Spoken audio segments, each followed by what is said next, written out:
Bonjour à tous. On se retrouve pour le chapitre 5, la fonction ressources humaines. Je vais commencer par une question. Quel est l'actif le plus précieux d'une entreprise? Les machines? Les locaux? L'argent? Laissez répondre. La bonne réponse, c'est les êtres humains, les salariés. Une machine peut tomber en panne, on la remplace.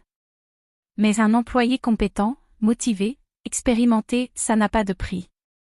C'est précisément pourquoi la fonction ressources humaines existe, pour gérer, développer et valoriser le capital humain de l'entreprise. Dans ce chapitre, on va étudier les objectifs de la fonction RH, le processus de recrutement, la formation du personnel, la rémunération et sa comptabilisation. Allons-y. Les objectifs de la fonction RH. La fonction RH a une double mission, et c'est important de bien comprendre les deux dimensions.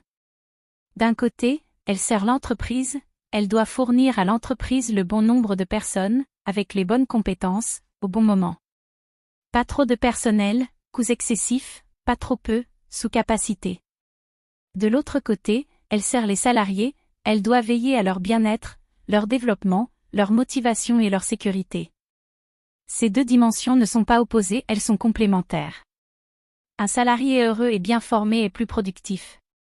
Et une entreprise performante peut mieux rémunérer ses employés. Concrètement, la fonction RH a 4 objectifs principaux. 1. Recruter et sélectionner les bons profils. 2. Former et développer les compétences. 3. Rémunérer et motiver le personnel. 4. Assurer le bien-être et la sécurité au travail. On va maintenant étudier chacun de ces objectifs en détail. Le recrutement, étapes 1 et 2. Parlons maintenant du processus de recrutement. Ce n'est pas un acte spontané, c'est un processus structuré qui suit des étapes précises. Les 2 premières étapes sont fondamentales. Étape 1, l'expression des besoins. Avant de recruter, l'entreprise doit répondre à des questions essentielles. Pourquoi a-t-on besoin de recruter? Départ d'un salarié, création d'un nouveau poste, surcharge de travail? Quel profil cherche-t-on exactement? Quand doit-on avoir cette personne en poste?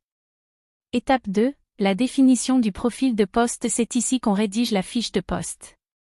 Ce document décrit l'intitulé du poste, les missions et les responsabilités, les compétences requises, savoir, connaissance, savoir-faire, expérience, savoir-être, qualité personnelle, le niveau d'études et l'expérience nécessaire. La fiche de poste est la boussole du recrutement. Si on ne sait pas ce qu'on cherche, on ne trouvera pas la bonne personne. Le recrutement, étapes 3 et 4. Voici les 2 dernières étapes du processus de recrutement. Étape 3, le sourcing et la sélection. Le sourcing, c'est trouver les candidats. On diffuse l'offre d'emploi sur des sites web, dans des journaux, via des cabinets de recrutement, ou sur les réseaux sociaux professionnels. Ensuite vient la sélection en plusieurs phases. Tri des CV. On élimine les candidats qui ne correspondent pas au profil. Entretien, on rencontre les candidats retenus pour évaluer leurs compétences et leur personnalité. Test, selon le poste, on peut faire passer des tests techniques, psychologiques ou de langue. Étape 4, l'affectation et l'insertion. Une fois le candidat sélectionné, on passe à l'affectation, signature du contrat de travail, installation dans le bureau ou l'atelier. Mais le travail du responsable RH ne s'arrête pas là. Il faut assurer une bonne insertion. Accueil chaleureux dans l'équipe, formation d'intégration pour connaître l'entreprise, ses règles et sa culture suivie pendant les premiers mois pour s'assurer que le salarié s'adapte bien. Un recrutement réussi, ce n'est pas seulement trouver le bon candidat, c'est aussi le garder et l'intégrer durablement. La formation du personnel.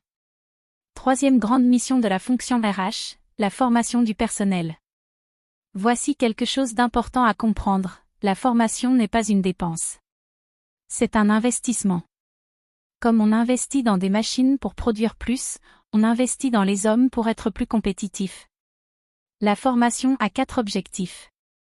Adapter les compétences aux évolutions technologiques, les métiers changent vite, il faut suivre. Améliorer la productivité et la qualité du travail. Préparer les salariés à de nouvelles responsabilités, la promotion interne. Favoriser l'évolution de carrière du salarié. Et on distingue 4 types de formation. Triangle noir pointant vers la droite, formation d'adaptation, pour mettre à niveau un salarié face à un nouvel outil, une nouvelle procédure. Exemple, former les employés à un nouveau logiciel comptable. Triangle noir pointant vers la droite, formation de promotion, pour préparer un salarié à occuper un poste supérieur. Exemple, former un technicien pour devenir chef d'équipe. Triangle noir pointant vers la droite, formation de reconversion, quand un salarié change complètement de métier suite à une restructuration, par exemple. Triangle noir pointant vers la droite, formation d'intégration.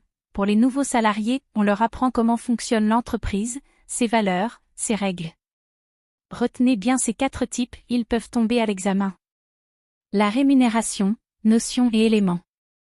Abordons maintenant un sujet que tout le monde connaît mais qu'on ne comprend pas toujours bien, la rémunération.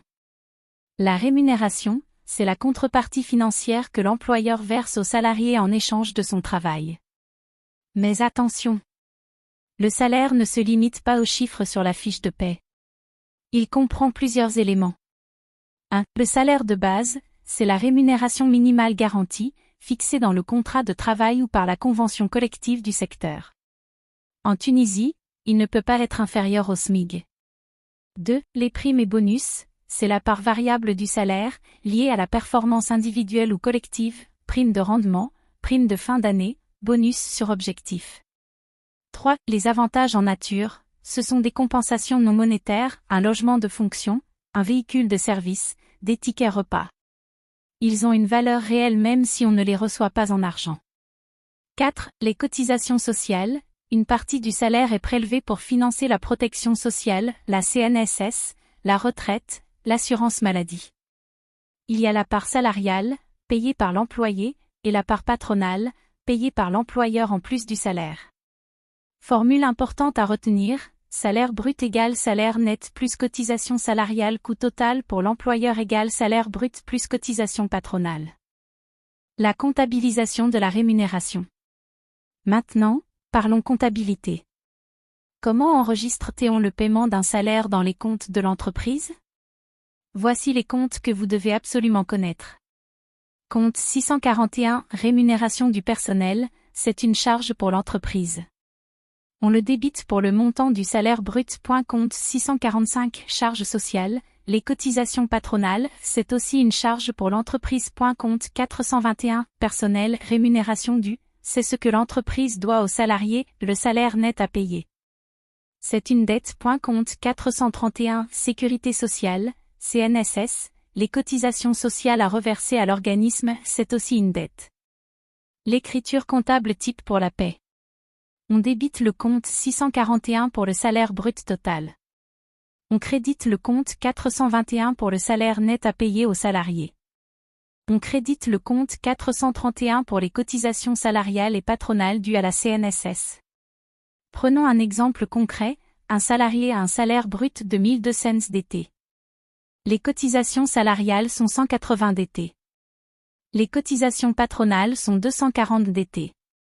Salaire net égale 1200 à 180 égale 1020 d'été. Coût total pour l'employeur égale 1200 plus 240 égale 1440 d'été. Écriture. Débit 641, 1200 d'été, salaire brut, crédit 421, 1020 d'été, net à payer, crédit 431, 180 d'été, cotisation salariale. Et pour les charges patronales. Débit 645, 240 d'été, crédit 431, 240 d'été. Compris? On va faire les exercices maintenant pour bien consolider tout ça. Synthèse. Faisons la synthèse du chapitre 5. Coche épaisse blanche. 1. La double mission de la RH: satisfaire les besoins de l'entreprise et ceux des salariés. Les deux vont ensemble. Coche épaisse blanche. 2. Le recrutement est un processus rigoureux en 4 étapes: expression du besoin, fiche de poste, sélection, tri CV, entretien, test, affectation et insertion. Coche épaisse blanche. 3. La formation est un investissement. 4 types: adaptation, promotion, reconversion, intégration. Elle améliore les compétences et prépare l'avenir. Coche épaisse blanche. 4. La rémunération se comptabilise. Salaire brut égale salaire net plus cotisation salariale. Coût employeur égale salaire brut plus cotisation patronale. Compte à retenir, 641, 645, 421, 431. Ces points sont tous susceptibles de tomber à l'examen, en question de cours ou en cas pratique. Exercice d'évaluation. Maintenant on passe aux exercices d'évaluation. Prenez vos cahiers. Exercice 1. Question de cours. Question 1. Citez les 4 objectifs de la fonction RH. Réponse attendue, recruter, former, rémunérer, assurer le bien-être. Question 2. Qu'est-ce qu'une fiche de poste? C'est un document qui décrit le poste à pourvoir, mission, compétences requises, niveau d'études, expérience nécessaire. Question 3. Quelle est la différence entre salaire brut et salaire net? Salaire brut égale salaire net plus cotisation salariale. Le net, c'est ce que le salarié reçoit réellement. Question 4. Donnez 2 types de formation avec un exemple. Exemple, formation d'adaptation, apprendre un nouveau logiciel, formation de promotion, préparer un technicien à devenir chef d'équipe. Exercice 2, cas pratique. Données, salaire brut égale 1002 cents d'été, cotisation salariale égale 180 d'été, cotisation patronale égale 240 d'été. Question 1. Calculer le salaire net 1002 cents à 180 égale 1020 d'été. Question 2. Passer l'écriture comptable de la paie débit 641, 1002 cents, crédit 421, 1020, crédit 431, 180. Question 3. Calculer le coût total pour l'employeur 1200 plus 240 égale 1440 d'été. Corrigez entre vous et posez vos questions. Prochain cours. Très bon travail aujourd'hui. Vous avez maintenant une vision complète de la fonction ressources humaines. Dans le prochain et dernier chapitre du programme, on va étudier le chapitre 6, la fonction financière. On va parler de comment l'entreprise finance ses investissements, gère sa trésorerie, et analyse son équilibre financier avec le bilan. C'est le chapitre le plus chiffré du programme, soyez prêts. D'ici là, révisez bien. Les 4 étapes du recrutement, les 4 types de formation, la formule, salaire brut égale salaire net plus cotisation salariale, les comptes 641, 421, 431. Partagez cette présentation, laissez vos commentaires et suivez-nous pour ne rater aucun cours. Bon courage à tous, et à très bientôt.